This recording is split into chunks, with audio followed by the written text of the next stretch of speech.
Hello student, नमस्कार। आपका इस यूट्यूब चैनल में स्वागत है। स्टूडेंट, जैसा कि हम लोग एमसीक्यू क्वेश्चन 50 क्वेश्चन किए थे, तो आज मैं उसके बाद क्वेश्चन आप लोग को सॉल्व कराऊंगा।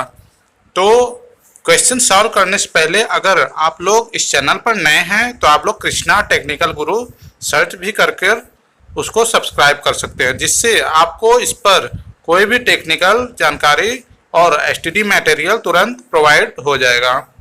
तो स्टूडेंट, अब आते हैं क्वेश्चन पर। 51 क्वेश्चन है। रेक्टिफायर सर्किट में प्रयुक्त भाग संख्या IN 4007 का उपयोग किसमें किया जाता है? तो इसका आंसर है ठोस अवस्था डायोड में। इसका आपका पहला सही है, फर्स्ट। अब आते हैं नेक्स्ट क्वेश्चन 52 का क्या है? सेंटर टैप्ड ट्रांसफार्मर के साथ फुल वेव रेक्टिफायर में कितने डायोड होते हैं? तो इसमें 52 का आपका है पहला सही है, 2 डायोड होते हैं। इसमें कितने? पहला सही है, पहला सही है। कितने? सेंटर टैप्ड मतलब बीच से टैप्ड जो किया जाता है, तो उसमें क्या होते हैं? 2 डायोड होते हैं, एक ऊपर होता है, एक नीचे होता है। अब आते हैं नेक्स्ट क्वेश्चन 53। यूपीएस का एक प्रमुख भाग है, वो कौन सा भाग है? तो इसका है पहला स्थैतिक बाईपास स्विच। अब आते हैं नेक्स्ट क्वेश्चन 54 का आपका कि किसका प्रयोग विद्युत परिपथ को चालू या बंद करने के लिए किया जाता है? तो 54 का आपका 1 सही है। कॉन्ट्रैक्टर क्या होता है? कॉन्ट्रैक्टर जैसे ये डिब्बे की तरह होता है, इसमें क्या होता है? मैग्नेटिक कॉइल लगी होती है। जब इसमें सप्लाई आती है तो ये कॉइल क्या करता है? कॉइल चुंबकीय रूप से हो जाता है, तो ये सप्लाई को ऑन कर देता है। ये कॉन्ट्रैक्टर का काम होता है। अब आते हैं 55 क्वेश्चन पे। इलेक्ट्रोमैकेनिकल रिले किस सिग्नल द्वारा संचालित किया जाता है? तो 55 का कौन सा? पहला सही है आपका।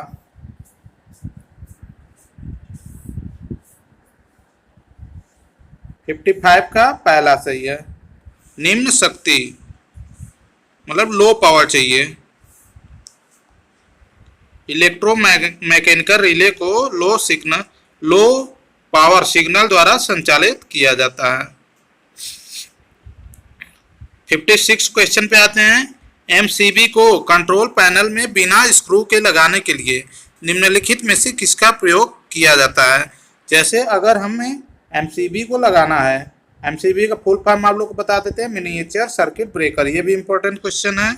तो इसको कंट्रोल पैनल में हम लोग कैसे लगाते हैं? तो इसके लिए हम लोग, इसका बॉक्स होता है, आपका एमसीबी का एक बॉक्स आता है, उस बॉक्स में एक रेल जैसा पटरी होता है, उसी में हम फिट इसको एमसीबी को करते हैं। तो इसका ऑप्शन कौन सा सही है? पहला। अब आते हैं 57 क्वेश्चन पे। निम्नलिखित में से कौन सी वॉशिंग मशीन तकनीकी में निर्णय लेने की क्षमता होती है? तो 57 का आपका कौन सा सही है? इसमें पहला सही है, न्यूरो फजी लॉजिक तकनीक। आते हैं नेक्स्ट क्वेश्चन 58। एक इलेक्ट्रिक आयरन की सपाट तल की सतह को क्या कहा जाता है? तो इसको आप क्या कहेंगे? जो ये इलेक्ट्रिक आयरन हो गया जैसे, तो इसके नीचे की सतह जो होता है उसको हम लोग क्या कहते हैं? तो इसका ऑप्शन है पहला सोल प्लेट, इसको कहा जाता है। अब आते हैं 59 क्वेश्चन पे। तापक तत्व की धारा को नियंत्रित करने के लिए किसका प्रयोग वाटर हीटर में किया जाता है? तो 59 का क्या है? पहला सही है, थर्मोस्टेट। अब थर्मोस्टेट क्या होता है? जैसे वाटर हीटर जो हम लोग बाथरूम वगैरह में यूज करते हैं, पानी को ठंडा से गर्म करने के लिए, तो इसकी जो करेंट होता है करंट के द्वारा यह गर्म होता है, तो उसको कंट्रोल करने के लिए इसमें क्या होता है, थर्मोस्टेट लगा होता है। थर्मोस्टेट क्या करता है, वो एक स्विच की तरह काम करता है। आते हैं नेक्स्ट क्वेश्चन 60। एक डबल स्क्वायर केज प्रेरण मोटर के कितने बाइंडिंग होते हैं, तो ये आपको बताना है कि कितने बाइंडिंग होते हैं। तो इसका थर्ड ऑप्शन सही है, रोटर में 2 समानांतर बाइंडिंग होती है, डबल स्क्वायरल केज अगर इंडक्शन मोटर है तो। अब आते हैं 61 पे। हाइडल पावर स्टेशन में अल्टरनेटर को चलाता है कौन, क्या चलाता है हाइडल पावर स्टेशन में अल्टरनेटर को, जो अल्टरनेटर क्या काम है, यांत्रिक ऊर्जा को विद्युत ऊर्जा में परिवर्तित करता है। तो आपको उसका नाम बताना है। तो इसका कौन सा आपका सही है, पहला सही है, वाटर टरबाइन होता है। जो वाटर टरबाइन होता है ये ऊपर से पानी आता है और ये टरबाइन चलता है। जब टरबाइन चलता है तो उसके द्वारा अल्टरनेटर चलता है, और अल्टरनेटर के द्वारा हम क्या करते हैं, यांत्रिक ऊर्जा से विद्युत ऊर्जा में परिवर्तित हो जाता है। आते हैं 62 क्वेश्चन पे।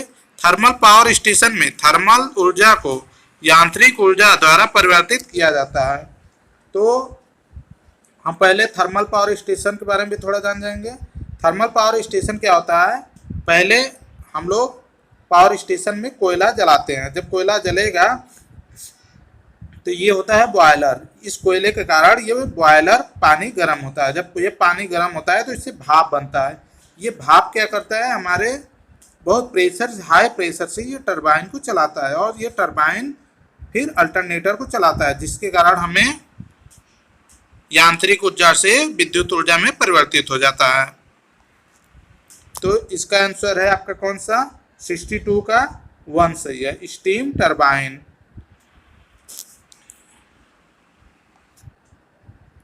63 क्वेश्चन पे आते हैं। एक बंद पात्र है, क्या इसमें कौन सा एक बंद पात्र है जिसमें कोयला की दहन उष्मा का उपयोग करके पानी को भाप में बदल दिया जाता है। तो अभी फ्रेंड्स आप लोग को बताया है कि बॉयलर में क्या किया जाता है, कोयले से उसको गर्म किया जाता है। तो मैं एक क्वेश्चन बता रहा हूँ, इसके साथ साथ आपके 2-3 क्वेश्चन एक्स्ट्रा हो जा रहे हैं। इसमें आपके बॉयलर होता है, बॉयलर में हम लोग कोयला जलाते हैं। कोयला जब जलेगा तो ये गर्म होता है, गर्म होकर के ये स्टीम बनेगा, भाप बनेगा, भाप के द्वारा हम टरबाइन को चलाते हैं। तो इसमें क्या होता है आपका 62 का 1 सही है, बॉयलर। 64 पे आते हैं। बायोगैस का मुख्य घटक कौन सा है, तो आपका 64 का इसमें से क्या होता है, 1 सही है, मीथेन होता है। मीथेन का फार्मूला क्या होता है, CH4 होता है। आते हैं 64 क्वेश्चन पे। निम्नलिखित में से कौन एक गैसीय ईंधन है, आपको इसमें से बताना है कि वो ईंधन है लेकिन वो गैस रूप में होता है। तो उसका आपका क्या है, वो नेचुरल गैस है। नेचुरल गैस क्या होता है, वो एक गैसीय ईंधन के रूप में उसका उपयोग किया जाता है। अब आते हैं 66 क्वेश्चन पे। संयुक्त ट्रांसमिशन और डिस्ट्रीब्यूशन नेटवर्क किसके रूप में जाना जाता है, तो 66 का आपका पहला सही है। उसको हम क्या करेंगे, जो हमारा ट्रांसमिशन और डिस्ट्रीब्यूशन होता है वो एक ग्रिड के द्वारा जुड़े होते हैं। 4 ग्रिड होते हैं हमारे ऑल इंडिया में, 4 ग्रिड है, तो वो एक दूसरे से जुड़े होते हैं। तो इसका आपका ऑप्शन सही है पहला, पावर ग्रिड। अब आते हैं नेक्स्ट क्वेश्चन 67। भारत में घरेलू उपभोक्ता के लिए कनेक्शन किससे प्रदान किया जाता है, तो 67 का आपका कौन सा सही है, थर्ड, 3 फेज अथवा 4 तार के द्वारा। इसमें 3 में क्या होता है, 3 फेज में आपका RYB होता है, और 4 तार में क्या करते हैं, एक न्यूट्रल भी होता है। अब आते हैं 68 क्वेश्चन पे। निम्नलिखित में से कौन सा एक ओवरहेड लाइन का मुख्य घटक है, तो 68 का आपका चौथा सही है, लाइन इंसुलेटर। इसमें ओवरहेड का मतलब हो गया आपके जो खंभे के द्वारा ये सप्लाई जाती है, तो इसमें आपका जो है उसमें क्या आपका इंसुलेटर ही होता है। अब आते हैं नेक्स्ट क्वेश्चन 69। विद्युत प्रवाहित तार के लिए कौन सा अग्निशामक उपयुक्त होता है, तो विद्युत अगर प्रवाहित के लिए उसमें कौन सा आप अग्निशामक यंत्र यूज करेंगे, तो उसमें आपका ड्राई टाइप का हम लोग यूज करते हैं। तो 69 का कौन सा सही है? पहला।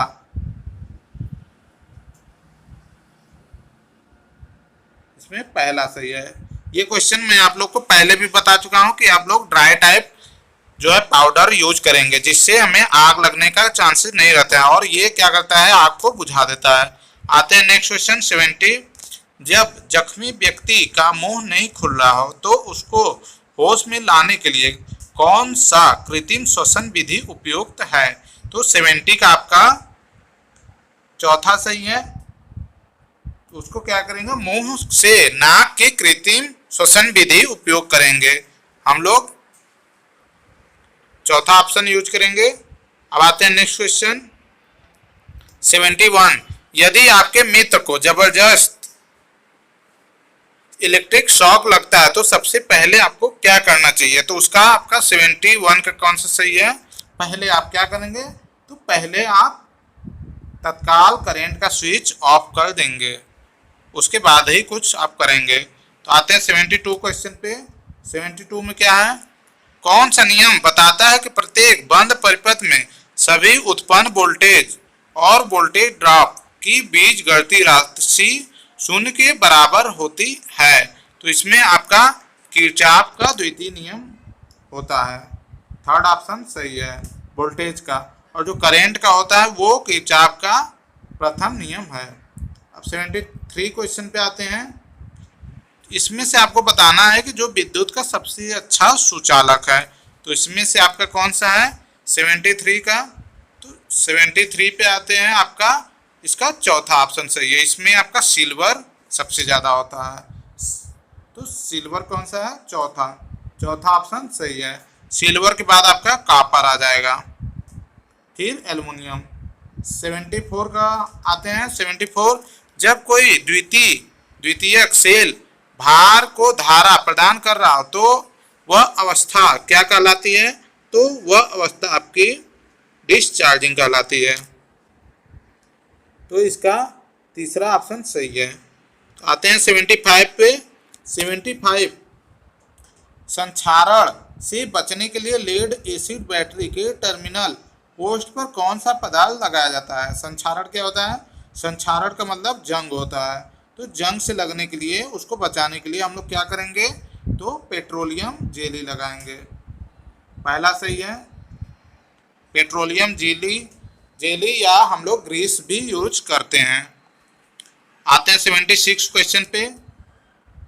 एक लेड एसिड सेल के आंतरिक प्रतिरोध पर क्या प्रभाव पड़ता है अगर सेल को लंबे समय तक निष्क्रिय रखा जाता है? जैसे हम किसी सेल को अगर चार्ज नहीं करेंगे लंबे समय तक, तो वो उस पर क्या प्रभाव पड़ेगा? तो वो क्या हो जाएगा, उसके आंतरिक जो प्रतिरोध होगा वो बहुत ज़्यादा बढ़ जाएगा। पहला सही है, आंतरिक प्रतिरोध बढ़ जाएगा जिसके कारण उससे डिस्चार्ज हो जाएगा एकदम। अब आते हैं 77 क्वेश्चन पे। तो 77 का क्वेश्चन हम लोग पढ़ते हैं कि अर्थ टेस्टर किसके सिद्धांत पर कार्य करता है? तो इसका आपका दूसरा सही है, विभव विधि के पतन सिद्धांत पर आधारित है। आते हैं नेक्स्ट 78। तारों की वृक्ष प्रणाली किसके लिए उपयुक्त होती है? तो आपका 78 का जो है पहला सही है। इसका क्या है, बहुमंजिला इमारत के लिए तारों की वृक्ष प्रणाली वहां पे लगाते हैं। 79 क्वेश्चन पे आते हैं। घरेलू वायरिंग के लिए पीवीसी कंड्यूट पाइप के व्यास का पसंदीदा आकार क्या होता है? तो 79 का आपका दूसरा सही है। उसका क्या होता है, 90 mm। आते हैं नेक्स्ट क्वेश्चन 80 पे आते हैं। धारिता मान क्या क्या होगा यदि संधारित्र के प्लेटों का क्षेत्रफल कम कर दिया जाए? तो 80 का आपका कौन सा सही है, दूसरा सही है। धारिता उस समय घट जाएगा। बात है नेक्स्ट क्वेश्चन 81। एक 3 फेज सिस्टम में 3 फेज वोल्टेज कितना कोण द्वारा प्रतिस्थापित होता है? तो 81 का आपका दूसरा सही है। उसमें क्या होता है 120 अंश का कोण होता है।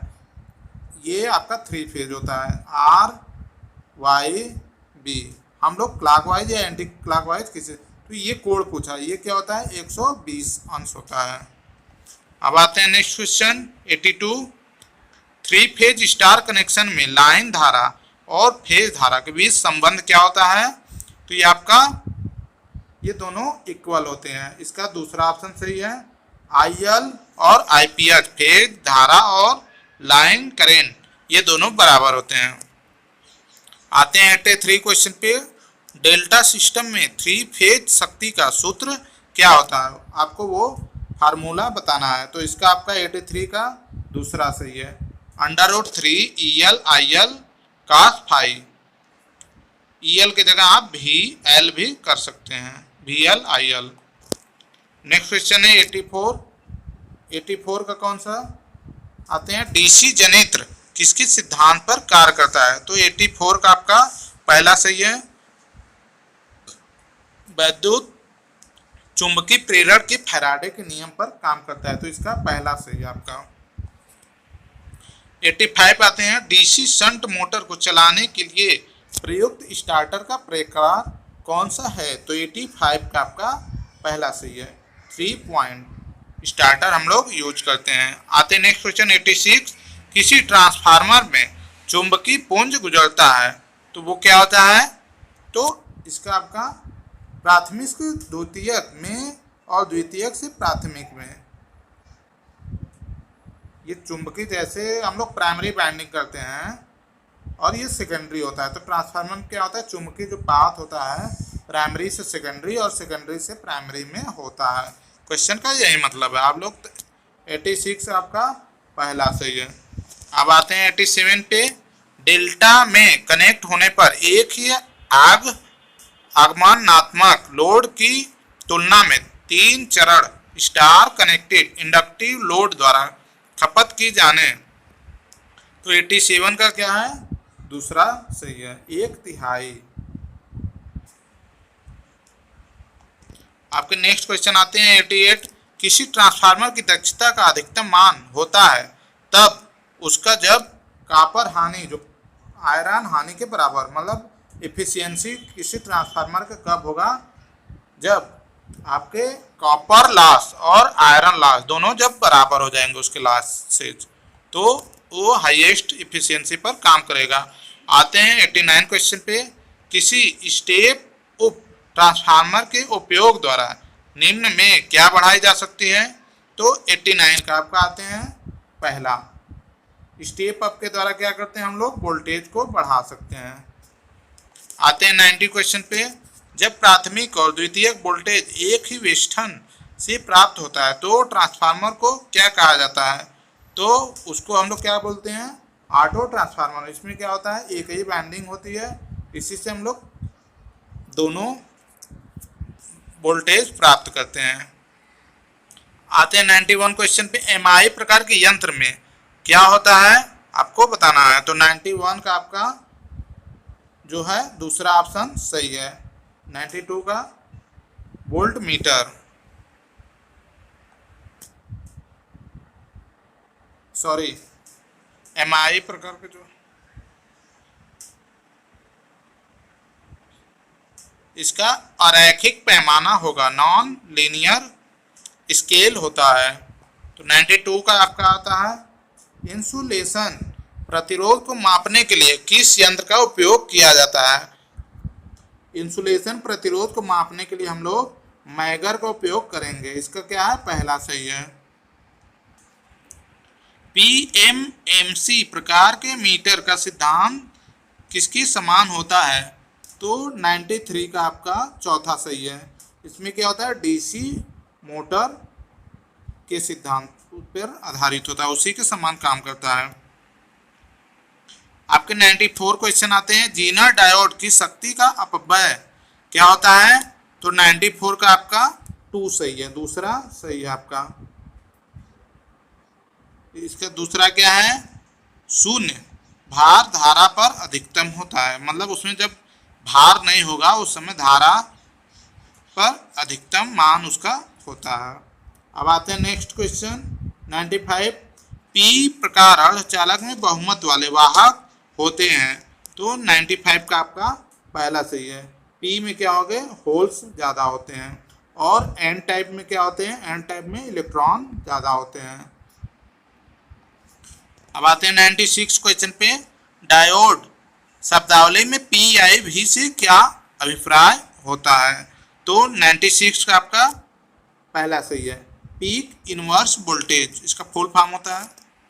97 क्वेश्चन पे आते हैं। एससीआर क्या होता है। तो एससीआर क्या होता है, वो 4 सतहों वाली तथा 3 सिरे, 4 सतह और 3 सिरा वाली एक युक्ति होती है। तो इसका कौन सा, थर्ड ऑप्शन सही है। आपके आते हैं 98।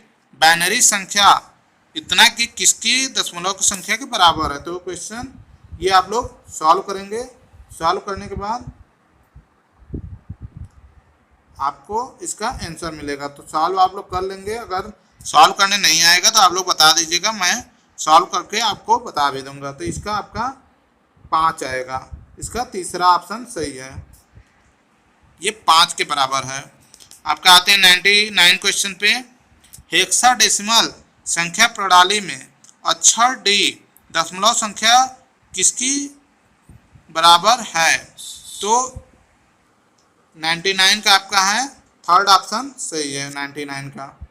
तो थर्ड क्या है, 13 के बराबर है। आते हैं 100 पे। तो ये आपको एक सत्य सारणी दिया हुआ है, आपको बताना है कि ये किस गेट का है। तो ये आपको बताना है। तो उसमें क्या है, एच और गेट का, ये आपका पहला सही है। तो स्टूडेंट आज 100 क्वेश्चन तक किए हैं। अब इसके बाद नेक्स्ट क्वेश्चन हम लोग सॉल्व करेंगे। तो इसके लिए हम लोग नेक्स्ट एमसीक्यू बनाएंगे। तब तक आप लोग ये रिवाइज कर लीजिए। अगर आप जितनी बार रिवाइज करेंगे उतने बार आपको याद हो जाएगा क्वेश्चन। और ऐसे ही क्वेश्चन आपके ITI, CTI और किसी भी टेक्निकल एग्जाम में आपको आते हैं। स्टूडेंट आप लोगों से निवेदन है, अगर आप लोग चैनल पर नए हैं तो चैनल को सब्सक्राइब कर लें। और इस चैनल पर आप लोगों को हमेशा न्यूज से जुड़े हुए तथा STD मटेरियल आप लोग को मिलते रहेंगे।